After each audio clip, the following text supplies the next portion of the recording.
Muy buenas a todos. En este video vamos a explicar cómo funciona un puente H, un circuito fundamental para controlar la dirección de giro de un motor de corriente continua. Así que si te apasiona la electrónica o quieres aprender algo nuevo, quédate hasta el final. Empecemos por lo básico.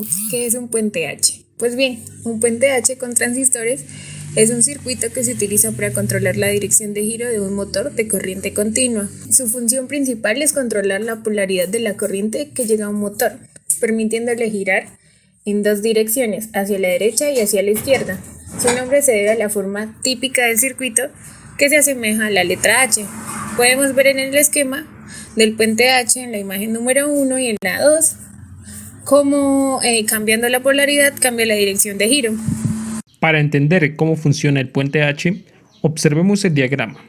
Aquí tenemos una fuente de tensión de 7,2 voltios, un motor de corriente continua representado por una letra M mayúscula dentro de un círculo con dos terminales A y B.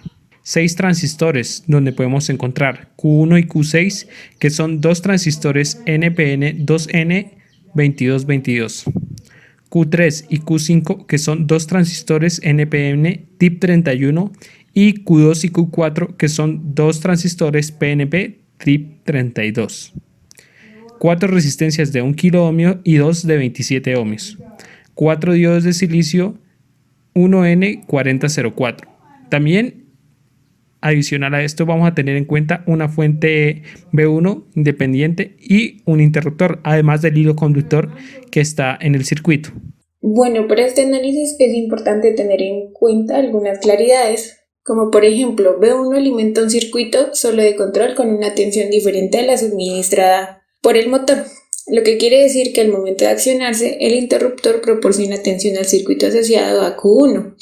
Un transistor NPN se polariza con un voltaje positivo en la base y un voltaje negativo en el emisor. Un transistor PNP se polariza con un voltaje negativo en la base y un voltaje positivo en el emisor.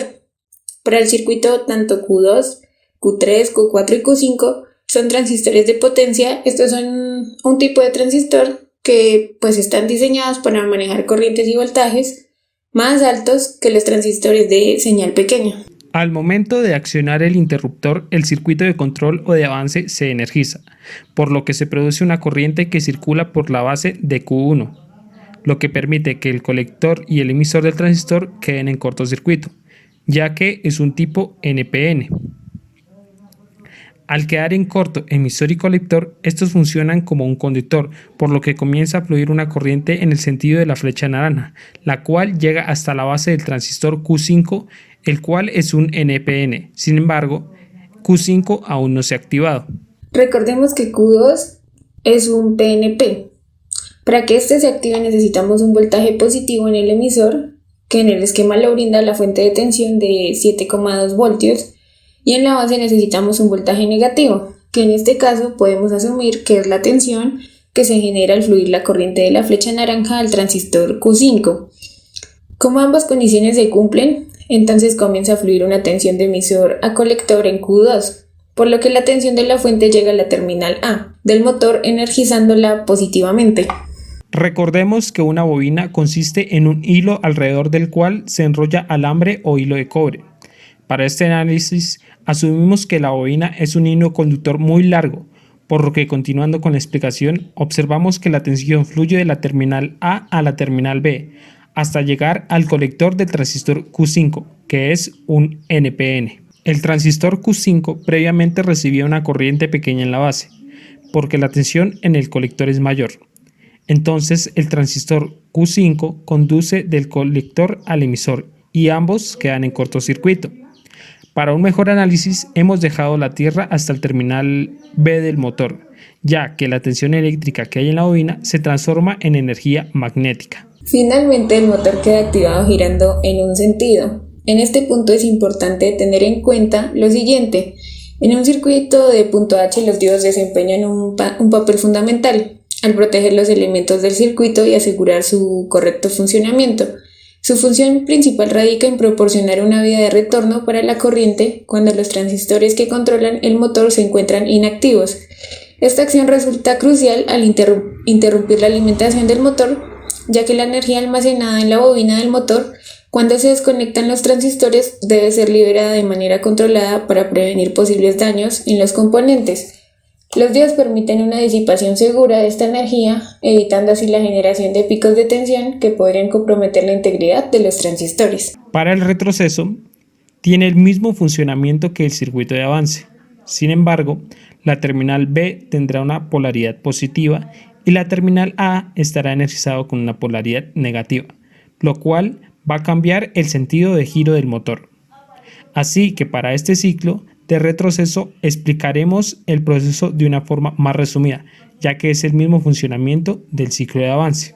Al momento de accionar el interruptor, el circuito de control o de retroceso se energiza, por lo que se produce una corriente que circula por la base de Q6, lo que permite al colector y al emisor del transistor quedar en cortocircuito porque es un tipo NPN. Al quedar en corto emisor y colector de Q6, estos funcionan como un conductor, por lo que comienza a fluir una corriente en el sentido de la flecha naranja, la cual llega hasta la base del transistor Q3, el cual es un NPN. Sin embargo, este todavía no se activa. Recordemos que Q4 es un PNP. Para que este se active necesitamos un voltaje positivo en el emisor, que en el esquema lo brinda la fuente de tensión de 7,2 voltios. Y en la base necesitamos un voltaje negativo, que en este caso podemos asumir que es la tensión que se genera al fluir la corriente de la flecha naranja en el transistor Q3. Como ambas condiciones se cumplen, entonces comienza a fluir una tensión de emisor a colector en Q2, por lo que la tensión de la fuente llega a la terminal B del motor energizándola positivamente. Teniendo en cuenta que el motor tiene una bobina que es un hilo muy largo, podemos asumir que fluye tensión de la terminal B a la terminal A y de ahí al colector del transistor Q3. Como la base del transistor NPN tiene una pequeña corriente, entonces la tensión fluye del colector al emisor que está conectado a la tierra del circuito, lo que permite que el circuito deje de estar abierto y que el motor se energice. En esta ocasión se estará energizando positivamente la terminal B y negativamente la terminal A. Finalmente, el motor queda activado, girando en un sentido contrario al mostrado en el circuito de avance. Al igual que en el análisis de avance, los diodos desempeñan un papel fundamental al proteger los elementos del circuito, asegurando su correcto funcionamiento, limitando y disipando las sobrecorrientes en el circuito, que se generan al desconectar la bobina del motor cuando se apaga el circuito.